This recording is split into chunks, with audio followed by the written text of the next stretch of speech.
manunaway, tanggapin ng bawat isang mag-aaral ang kaliwanagan at ang kapayapaan lagi.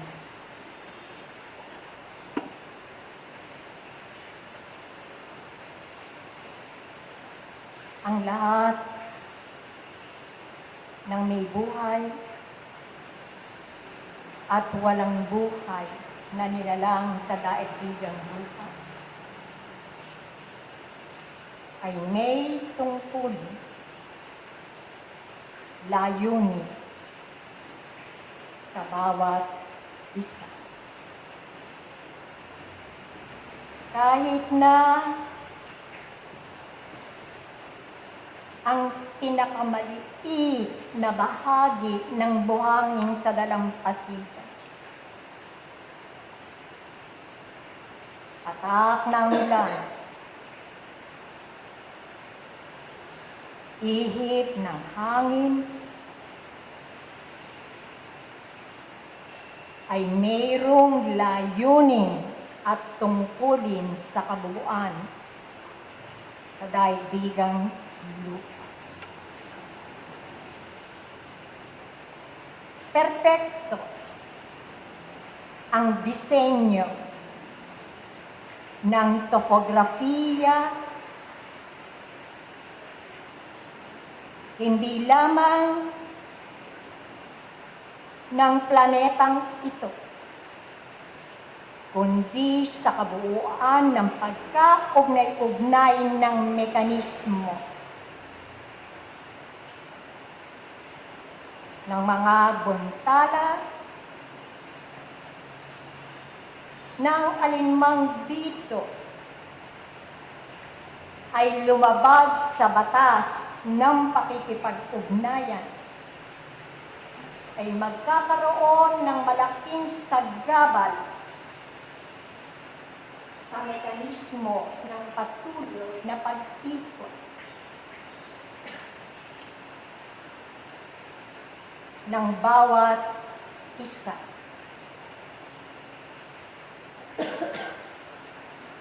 Kayo na mga mag-aaral, tinatanggap nyo na kayo ay higit na mapalad. Mapalad baga dahil patuloy na nararamdaman ninyo ang iba't ibang biyaya na inyong nasasapol kung bakit ito tinatanggap ninyo. Sapagkat diskaril ng pang-unawa, nakakahalugpos kayo sa mahigpit na pagkakapit sa timbang na layunin ng mga batas ng kalikasan. Paliwanag namang inilahad sa inyo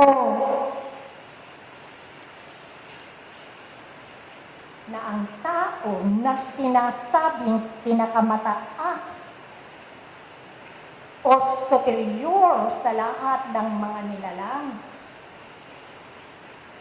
ay siyang inisyal na lumabag sa tungkulin at layunin ng lahat ng mga nilikha, may buhay at walang buhay dito sa lupa. Sinakmal ng pagkaganib ang tao.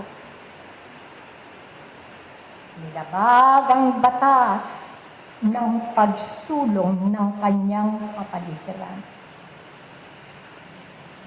Hinama ang tungkulin at layunin ng lahat ng mga bagay na kanyang nakikita.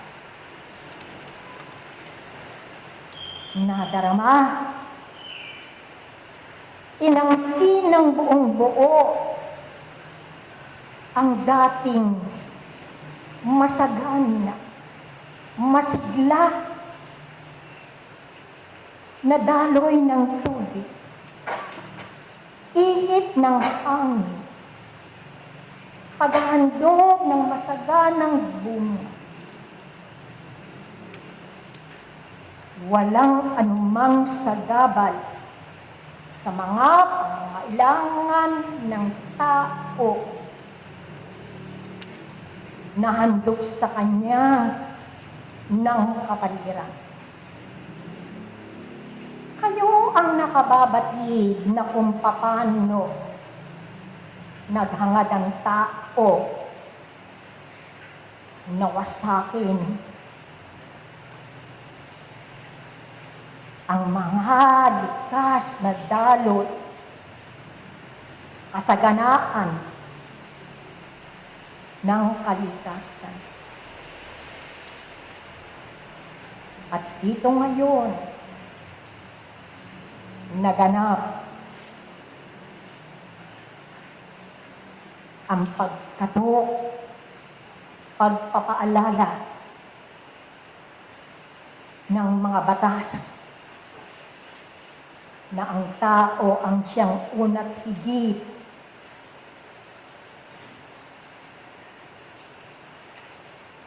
na tumalikod, lumabag sa harmonya, balanse, causa-efekto ng lahat ng ginagawa na walang pagpapahalaga sa kanyang kapaligiran. Malayang nagdiriwang ang mga nabuo na mikrobyo, bakterya, na dati ay sinasala, nagiging proteksyon sa sosyedad.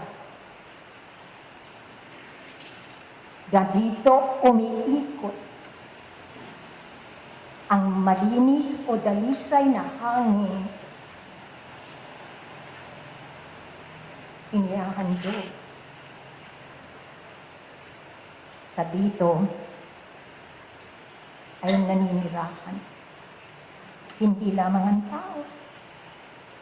Gayon din, wika ko nga, ang lahat ng mga bagay may buhay at may na umaasa sa likas na elemento, hindi lamang ng tao, kundi ang lahat, sapagkat hindi na nasasala, hindi na nagiging timbang, nawawala na ang pagkadalisay, ang layunin, tungkulin para sa isa't isa. Oo, kayo ay binubuo ng init, ng lamig, ng hangin, at ng gas.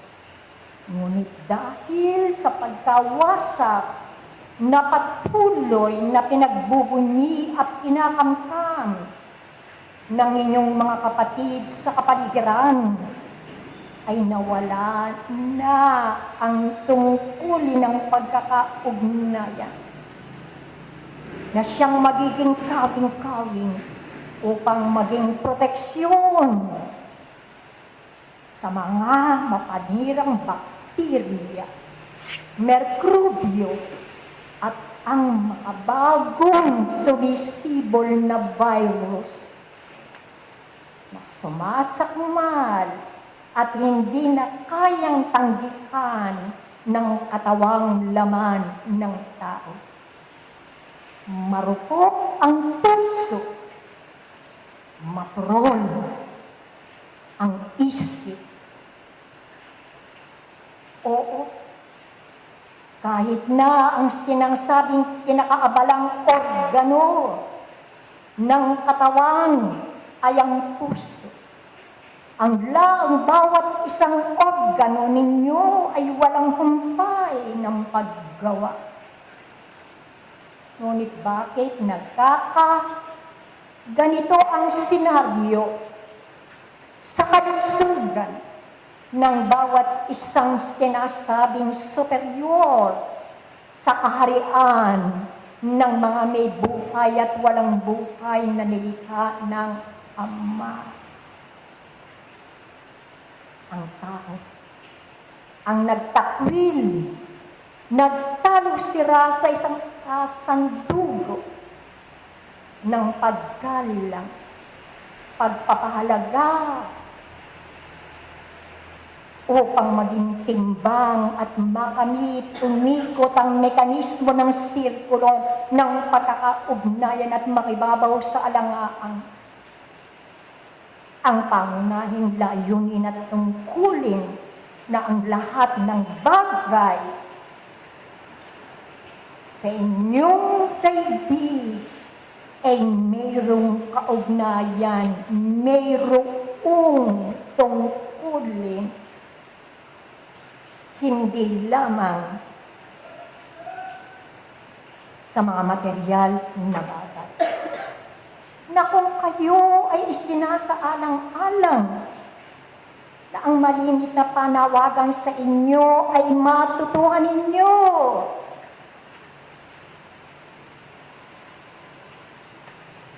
Ang meditasyon na siyang pangunahin o inisyal na hakbang sa tahimik na isip at payapang damdamin. Ngunit, nalalaman ang direksyon ito. Kahit ang mga talay-tayan, kahit na ang bumubuo ng direktiba, hindi ka na nila nasasakmal at nailalagay sa sarili nila. Ano ang meditasyon? Invokasyon at imbokasyon sa panahon ng pagpahanda. Ito ay sa larangan ng pananahimik. Bisin sana kayo na ang muog na magiging tanggulan ng mga kahinaan, hindi lamang ng inyong kalusugan, kundi lalong higit masasagka ninyo ang nagbabanta na salakayin kayo ng maliliit na hayop na yan, ang mikrobyo, bakterya, virus, lalo na kayo ay mayroon ng kahandaan sa pakikipag-ugnayan. Dahil sa kabuuan, mayroon kayong proteksyon sa bioplasma ng inyong ako sa patuloy na paglanghap ng dalisay na angin, sa patuloy na pagpapaimbulog ng dalisay na kaisipan na mayroong layunin ng pusong nito na naninindigan na hindi kayang magsaliko ang liwanag at dilim upang ikaw ay igupo ng pagwawalang bahala, hindi na ang kamangmangan. Kaya mga mag-aaral sa patuloy na pakikipamukay at nadarama ninyo,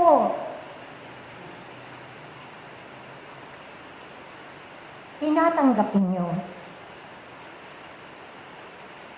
kung inyong nararamdaman sa bawat pagmulat ng inyong mata, halin sabay ang kahalagahan ng pagbubukang liwayway na kahit sa panahong itong nagtatago, nagparamot ang init ng araw, kung kayo ay nananagana at nalalaman ninyong pakilusin, isalang-alang ang bawat gampanin ng gas, ng init, ng lamig.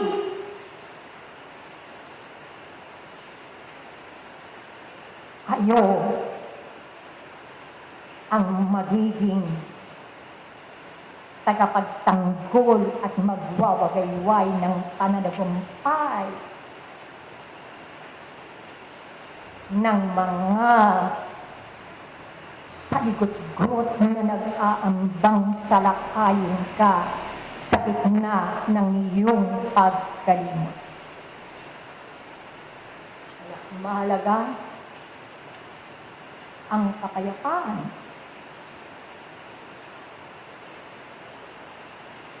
Mahalaga ang katahimikan. Ngunit ipagpaumanhin katotohanan. Hindi niyo pa mailagay ang sarili sa ganap na kapanatagan at kapayapaan sa patuloy na pagwawagi ng laman at naduduhagi ang tunay na. Kung may tutulungan, tayo ay magpapatulog ng gawain.